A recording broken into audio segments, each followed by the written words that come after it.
Hello and welcome back to the tavern. And yet we have not had a chance to name the tavern yet. We are starting to. My brain just died for a second.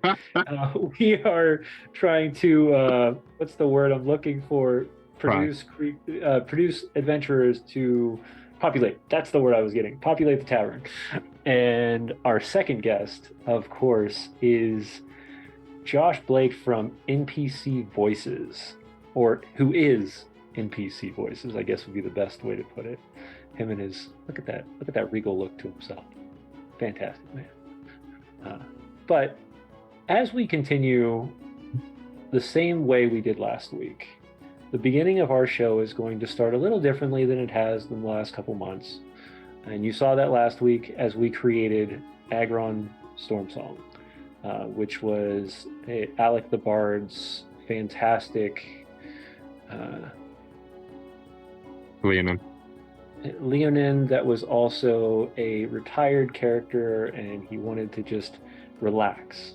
So let's set our scene, shall we?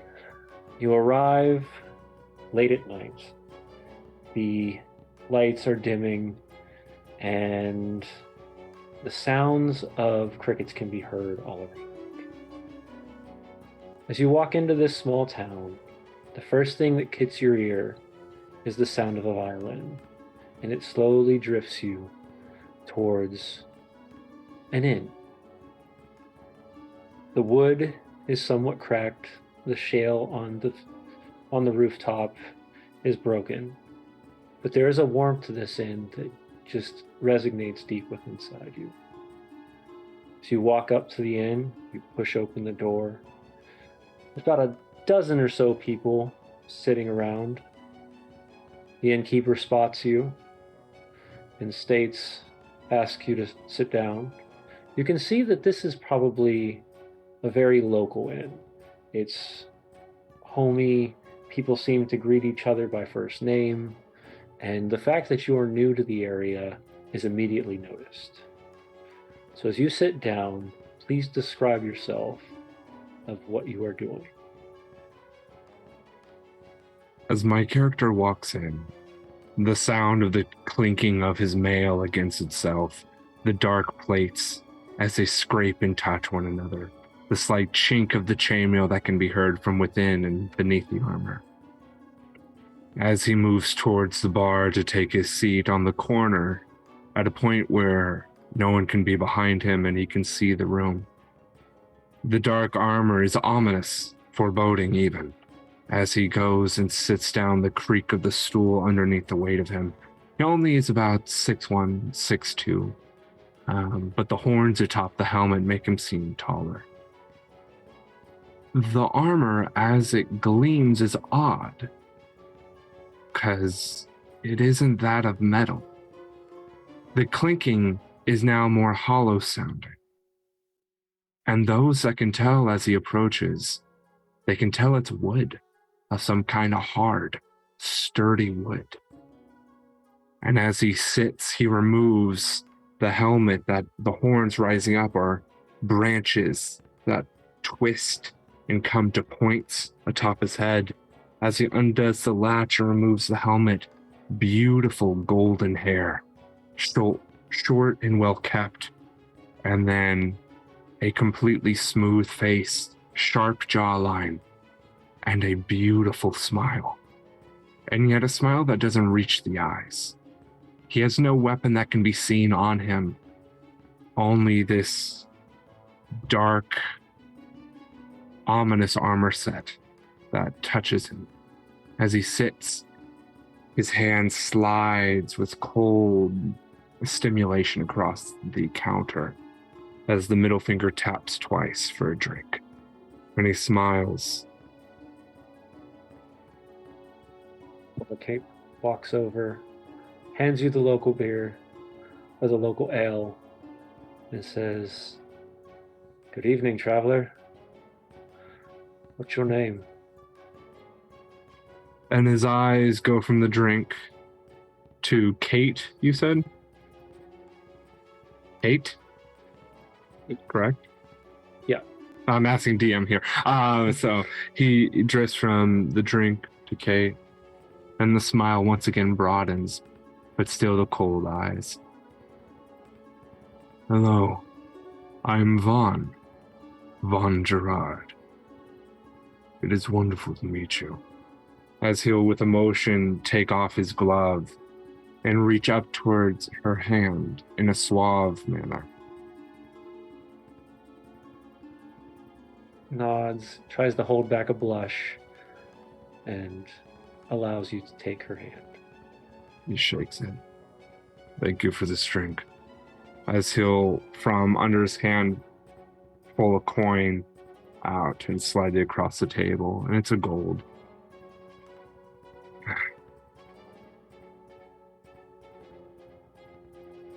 So what is the rumors tonight? So you ask that, our scene closes. What a beautiful character you have portrayed to us tonight. So let's find out a little bit more about Vaughn, shall we? So what race is Vaughn? Vaughn is a human. Wow. Going off stat block, human variant. Okay. And about what age is Vaughn? Vaughn, I think at this point would probably be 25 or 26. Just stepping into his fullness of an adult. You know, you've got a few years on you, but and what class is Vaughn? He is a Hexblade Warlock with a single level in Bard. Ah, fantastic. And I'm hoping you all are enjoying this display of who this character is. And this comes to a second part of our quest at completing the tavern patronage. So if you've noticed on the screen, it'll show that there is a $25 donation. And anybody can give any amount of donation and just go into our tip jar on the front of our channel. And you can click the donation button there. And as long as we reach $25 in total, our artist is going to produce Vaughn for all of you. And at the end of the show, what I'll do is I will link you to a Google Drive doc. And for anybody that's at the show right now, as long as the artwork is produced, we'll get a link to that location. And from there, you'll be able to grab that as soon as the artwork is put up. And we're going to let people know when that artwork comes up by either the Discord or our social media on Instagram. So there's a second way to do this as well. If you like what you're hearing, and this is something you want to help out with consistently, you can hop over to our Patreon, and for our lowest tier, get the access to all of the tavern creations that we're going to be doing throughout the next couple of years, hopefully. So those are our options. Now, is there anything else that anybody in the channel wants to know about Vaughn? Because that was a beautiful description. And I would love to have Vaughn sit down at my table, because who else to find out about this? Oh, let me rephrase that. Let me find out about Vaughn. So Hexblade, you said. Yeah. So who is your patron? So, because I don't know about you, I don't really play the patron the same way as the D&D raw. You can be whatever patron you want to have as long as it makes sense to the story. Yeah. So that's how I run it for my players as well. So what my DM at the time, because you said you'd be happy to have him at the table, there's a reason he's my favorite, is because I don't get to play evil characters very often. And this was an evil one shot. And so he is actually lawful evil.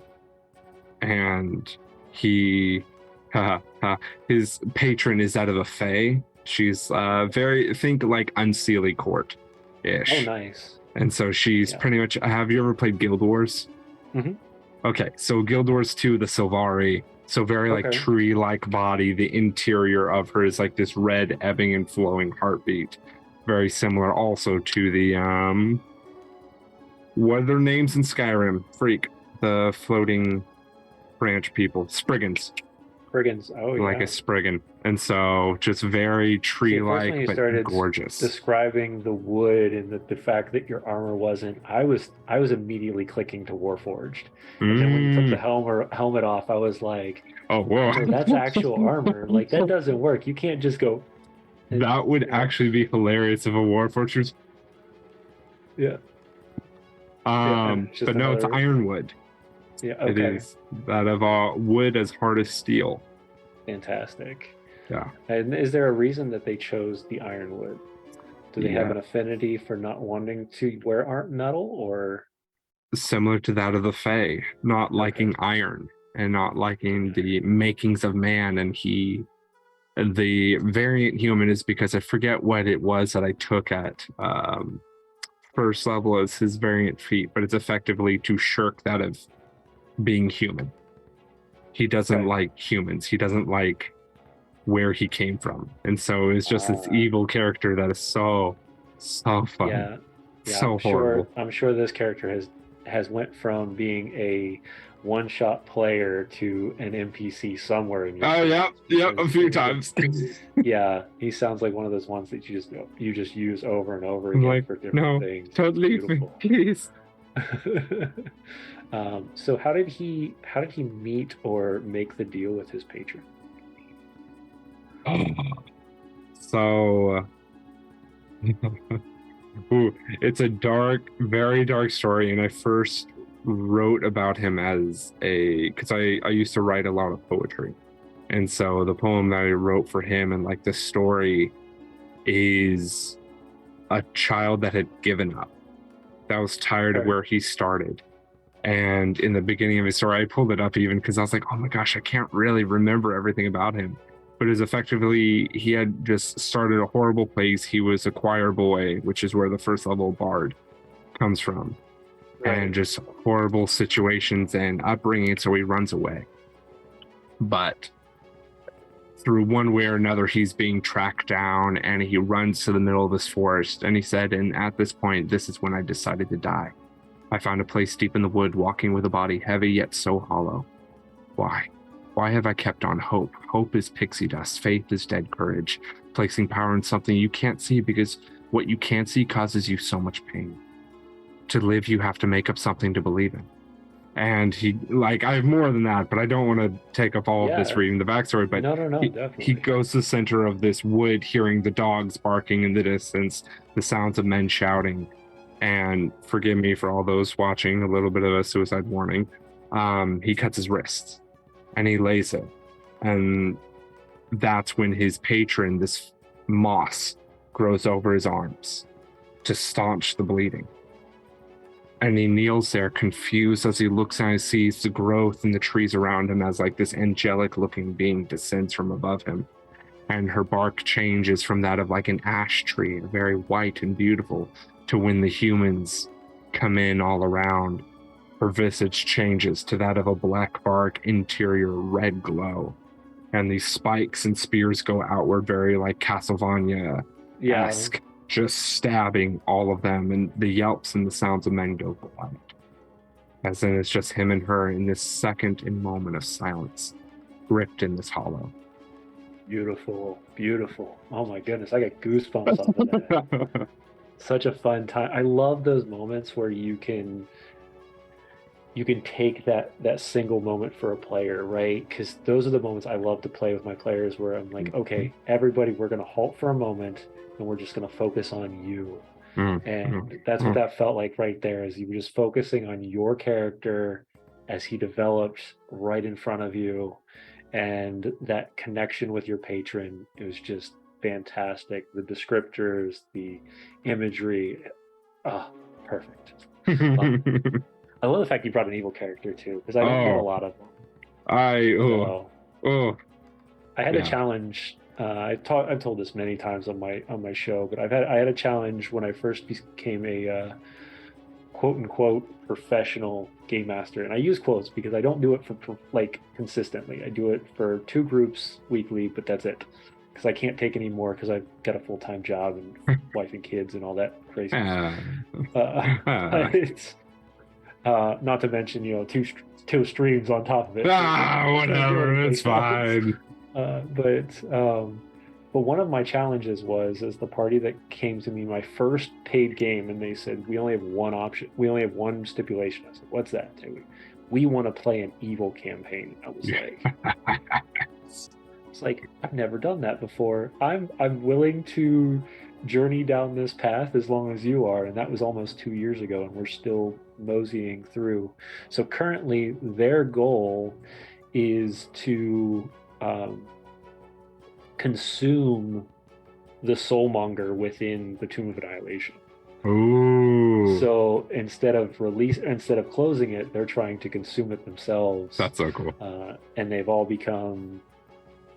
got their own higher power that's talking to them Dude, from the void, and they all are evil, so they all have their own personal goals, and sometimes they fight each other. It's hilarious. I laugh all the time.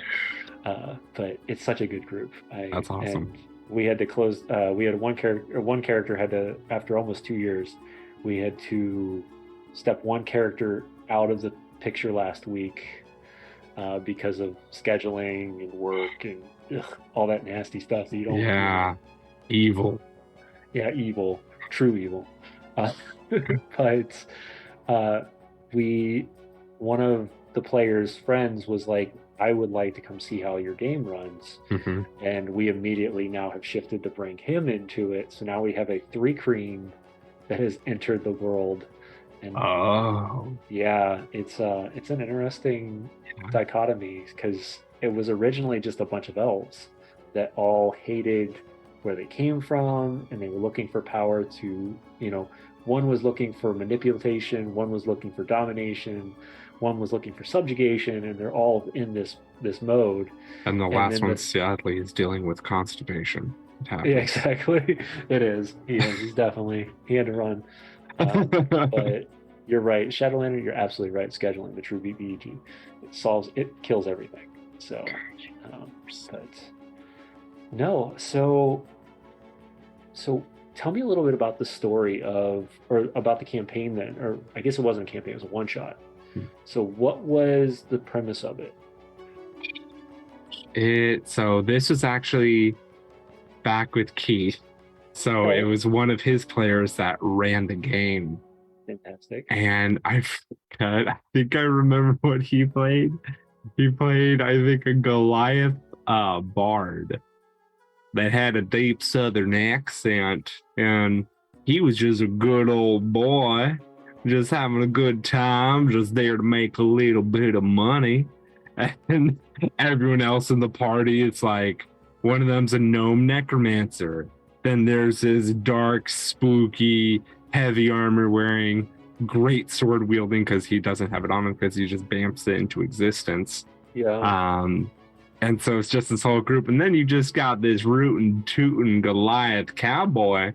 But I can see playing that. It was the worst. It was so dumb, and I loved it so much. No, so the one shot was, we were all hired to take down. Sorry, just got a work email. That's random. We were all hired to take down this royal family, and it was a royal family based on playing cards. So there was the Jack of spades, there was the Queen of clubs, and then the King of hearts. And it was so sick. Huge tip of my hat off, whatever the freak it's, whatever the idiom is. Yeah. But it was amazing. It turned into a 2-shot that should have done a 3-shot. It was so much fun. It was such a great group of people. The DM, Jackson, if you hear this one day, I'm still so proud of you because it was such a good game. But effectively, we infiltrated this castle, and we're having to make our way through the dungeon itself, and then kill the guards in the dungeon, try and keep things silent. This was meant to be like a silent get in, get out mission. Right. And so we're going through just taking down these creatures. I'm like bamfing, throwing my great sword and then popping it back into my hand, just like going ham with Fantastic. this. It was amazing. And we were all allowed to choose, like, I forget, I think it was like one very rare item. Right. And so we come into this like ready to F and go. We Right. kill almost everyone. I think we kill the Jack of Spades because he had the flying sword and a flying shield that he fought Ooh. with. And then the king, who we killed, I think, next, had the weapon that I took, which was the Vorpal sword. Ooh. Yeah.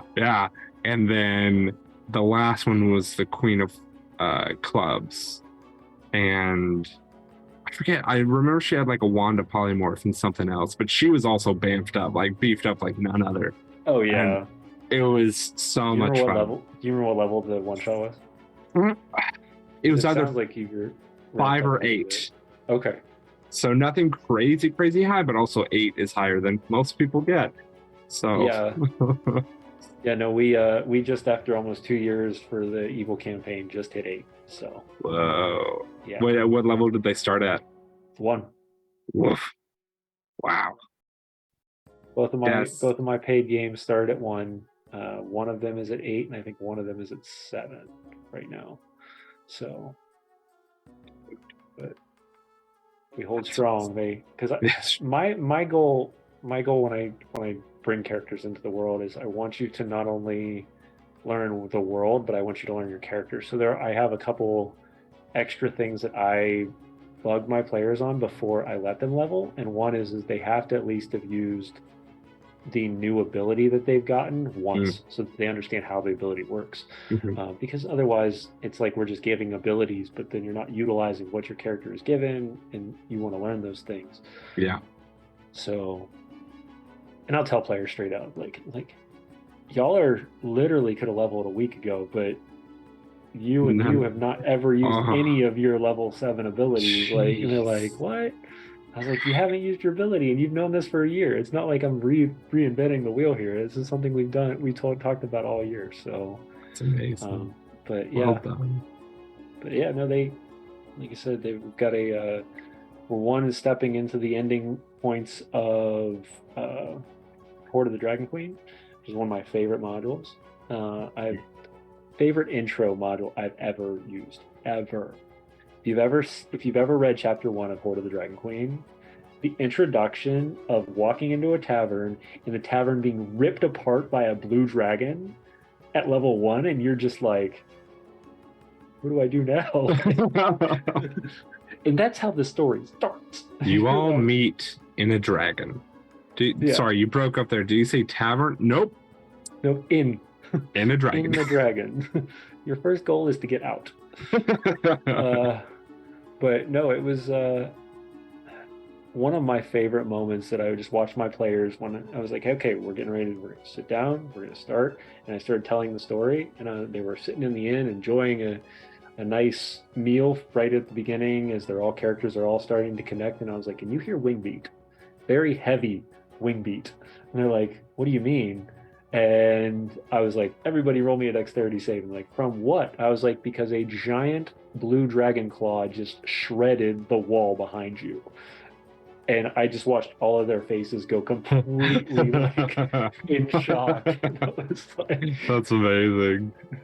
But yeah, no, one of my favorite designed modules from D&D I've ever used was that one. That one, I just think the beginning is so perfect to put you straight into the combat, straight into the conflict immediately, and you have no idea what's going on until like the calming of the storm finally hits 3 sessions later. I actually had something set up for a secondary adventure from a one shot I did at the first Gen Con Keith and I went to, and it was for D&D Coalition, Keith, Lily Tran or Lily X,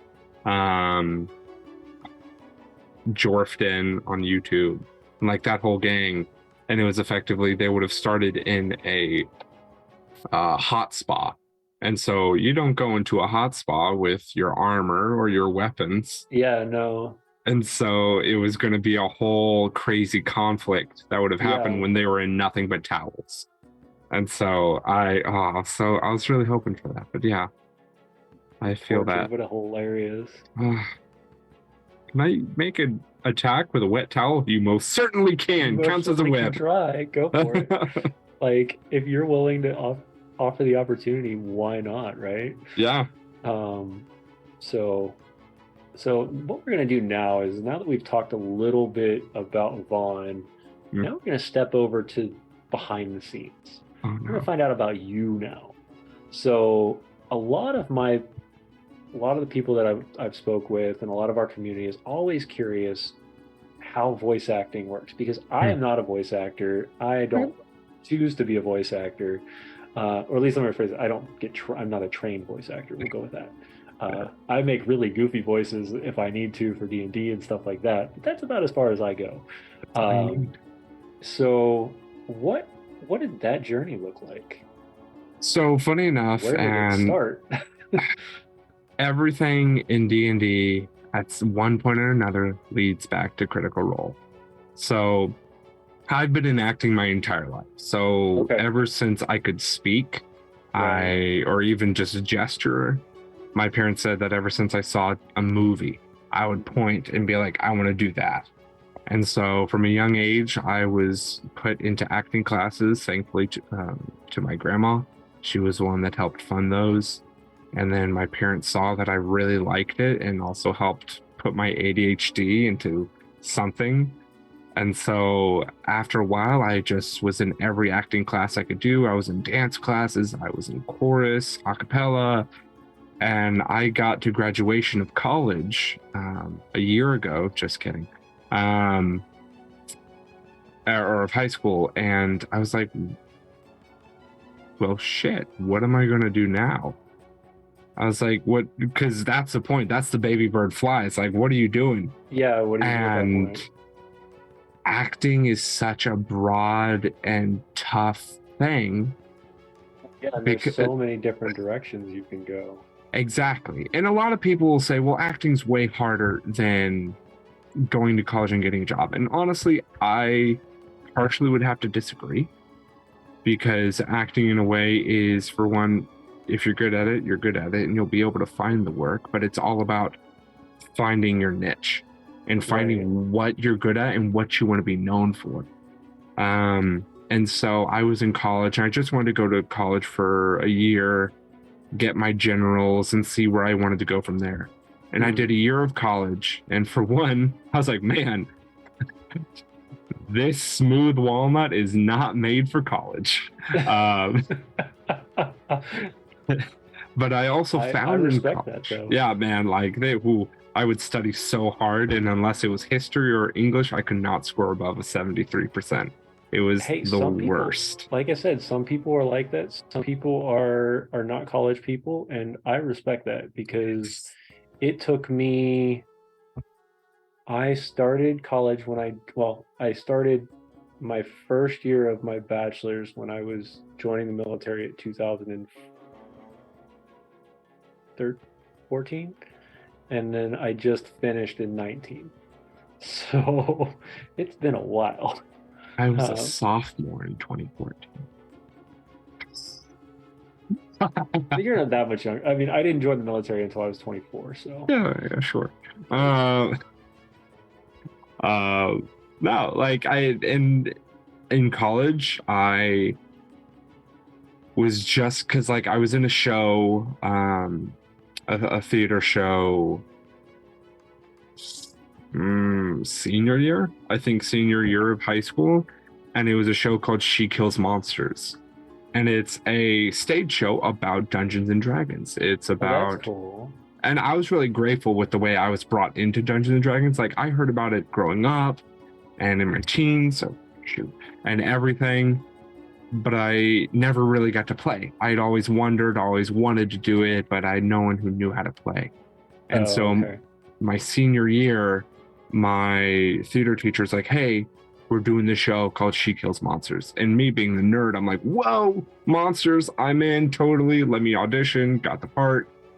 And I actually really was happy with being able to be brought into D&D that way, because that show was all about how D&D can be an emotional healing device. Because I effectively like in it, the side character in the beginning is the sister that's making fun of her sister for playing D&D and doing all this stuff. And her sister ends up making like this module that she writes herself with her own adventure. And the sister dies that wrote the module. And so the other sister that made fun of her was like, well, shoot, now I've got to clean up her stuff. And like this sad moment, and she finds his module and she's like, I never learned how to play in D&D. I don't really care about it, but this is a piece of her soul that I would like to see. I want to see what this world looks like. And so she plays through the whole module with her friends. And her friends lead her to this finishing point of it's wild because it's a lot like the early D&D cartoon where they fight Tiamat right out the gate. So part of the party, one of the parties, Orcus. Another one is Lolth. Or Lilith, sorry. Lilith. Yeah. And there were like another name and then the sister. And I was like, wow, that is a stacked party. And so they go through this adventure and everything, and they finish up, and it comes to the point of like the final monologue of this sister that she gets to read. And it's the last almost will and testament. And it's just beautiful. And so being able to see D&D through that visage and then go into college and be like, I need more of this. And then I find Critical Role. And that's when it all clicked for me. That's when I was like, okay, well, I really want to be an actor. I've done this. I know how to do it. I know how to make it work. I just don't know where to put myself. And I'm like, wait a second. These, as quote unquote, nerdy ass voice actors, end quote, they get paid to do this? Like they do voices for animes and video games and all the stuff that I've locked myself in a room to do? Right, yeah. I'm like, where do I sign up? I was like, I didn't realize this was a possibility. And so from then I started opening my horizons to, well, I can already do different types of voices. I'm like, I might as well try and make a little bit of coin off of it. I was like, what do I do with it? How do I do it? Like, who do I talk to? And so, in many times, I started the D&D account, and then Lily Tran, or Lily X, Keith's wife, was actually the one that helped me coin NPCVoices. She was like, I mean, you do the voices of all the characters. You change from the orc talking with everyone to that of the dwarf waiting for you to order your point of ale. And for me, I love being a DM. I don't like PCing as much. And so she's like, you're NPCVoices. And I was like, boom. There it is, because that works for video games, that works for cartoons, that works for anything, because there's all these NPCs in your life, and all of us are in our own way the main character of their story. And I'm just an NPC you view online. That's all I want to be. I'm not trying to be your main character. I'm not trying to be more than that. I'm just trying to be something you look at, laugh at, and move on with your day. Yeah, I remember seeing, so Keith was the one that connected me to get you on the show. But I remember watching a few of your stuff before that when you were doing, I think you were doing some villains. Ooh, yeah.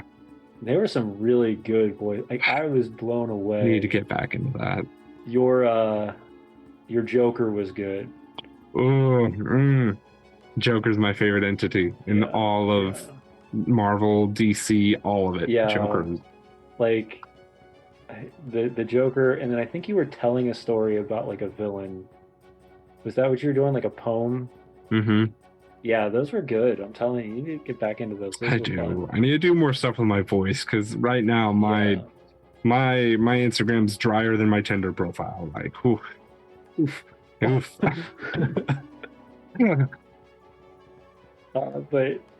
No, and I have a lot of people in my community that's been asking me, like, how do I get into voice acting?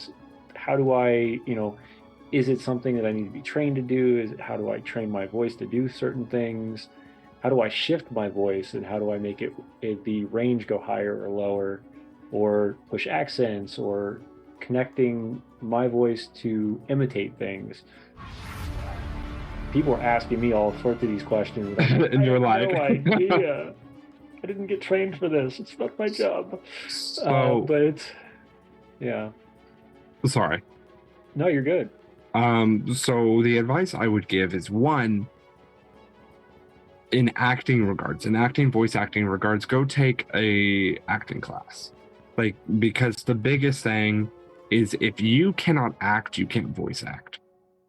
Because what you're doing is you're removing the bodily like device that actors have to portray their face when they're sad and try and Right. convey that emotion to you. You completely strip that away, and you've got to just Do it out of your voice. You've got to just do it out of your voice. And if you can't even do it with your face, good luck.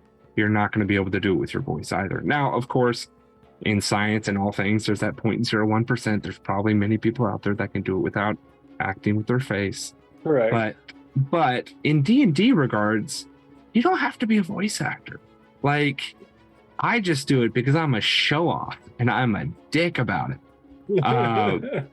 But for me, like, for Keith, if Fire and Dice ever hears this, he'll send me a direct message. But Keith can't do voices.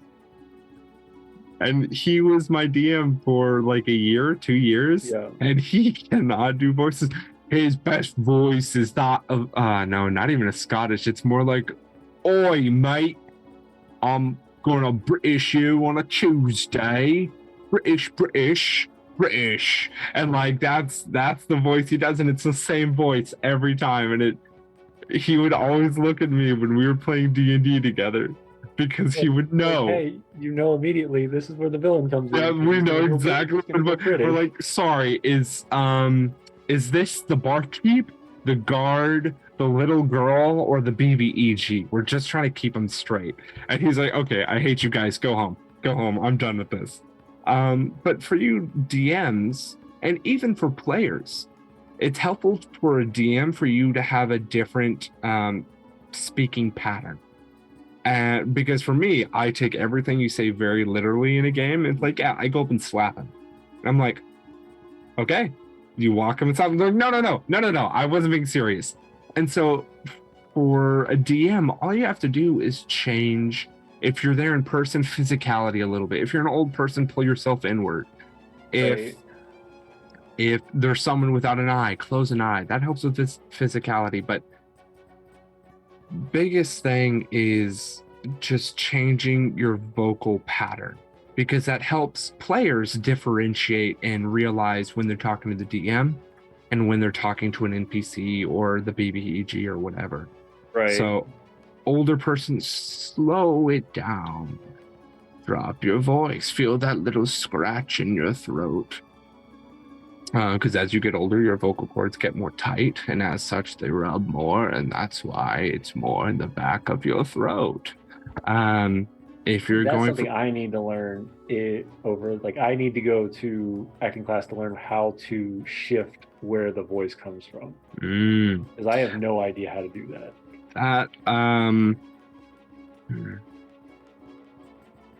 Yeah, like it really, like, and it comes to some people very naturally, and to others it's like, but then again, you got to think, like, I didn't grow up in a theater background. I have no theater background. I am an IT guy, like sitting in front of a computer and one computer. Seriously, that's you. Like, I'm like, I got that left brain, you got that right brain, or other way around. I can't even remember that. It's funny because when I got back into D&D, I found that other side again, because I was like, I've been so much mechanical for so many years, and then I got back into D&D about 5 years ago, and I was like, I miss this like so much, and that little kid kicked back in, and I was like, all right, I'm doing this. And then COVID happened, and the world changed, and my party from my kitchen table died because we couldn't be at the kitchen table anymore. And I started buying random things, and my wife looked at me and she goes, "This is getting expensive." I was like, well, I wonder if I can make money off of this so it's not as expensive. And that's where the whole spiral of things has happened. And now we're 5 years down the road and 2 years into the stream, and I'm like, wow, I came from sitting at a table of nobody knowing who I am to being on a stream twice a week. Heck, yes. Freaking love that. It's fantastic. if you're looking to buy anything, I cannot plug this enough because whether you're a travel DM or an at-home DM, I don't know if you have one of these. What is that? I bought it off of You Amazon. can't just show me a box. I need to know what's inside. Let me see. I want to make sure I'm opening it the right way. So it's a dice separator. Now, but wait, there's more. There's more.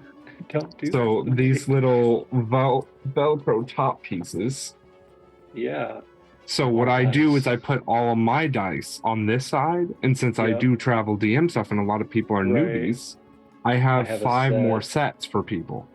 Beautiful. And it's so worth it. It has cut down my little boxes and my like dice container and stuff like that. Yeah. Because what you can do is you can take it out and use it as a dice tray. Oh, nice. Also, Mana Miniatures comment from earlier, I could go off on a tangent about that, about the studies of D&D and how it's helpful. And one of my favorite ones is actually a military reference. Oh, no. Yeah. Straight up. No, so actually it's funny. I've told this a couple times, but it's been a while. Send it. That's where the Misfits came from. I was deployed for 6 months downrange, sat down in what was considered the MWR, which is pretty much the only place you can go to do anything fun in the desert, because it's hot and nasty and you don't want to be anywhere else other than air conditioning. We sat there the first week I got there, and I was going to be there for 6 months. A friend of mine that I met on the plane, who I found out was going to be working right beside me in our unit, and we started talking randomly about, I really think what he did is he was throwing feelers out to see if I was that type of person. Because it was first like, hey, I mean, what kind of books do you like, or what kind of movies are you watching? and then it was like, I mentioned Marvel and Lord of the Rings, and he goes, you play D&D? And I was like, and I reached in my bag and I grabbed your sack. You just reached into your bag, grabbed your sack, and he goes, oh geez. And he goes, you have a ton of dice with you. And I said, oh yeah. I said, so here's my goal. I said, if you're down for it, I said, we're going to go to the library real fast. We're going to print out 12 character sheets. We're going to sit down with a bag of dice, and we're just going to start rolling up characters. Within 2 weeks, we had 12 people at our table. That's amazing. For 6 months, sometimes playing anywhere between 4 and 6 hours a night. Dude. But those are probably one of my favorite memories while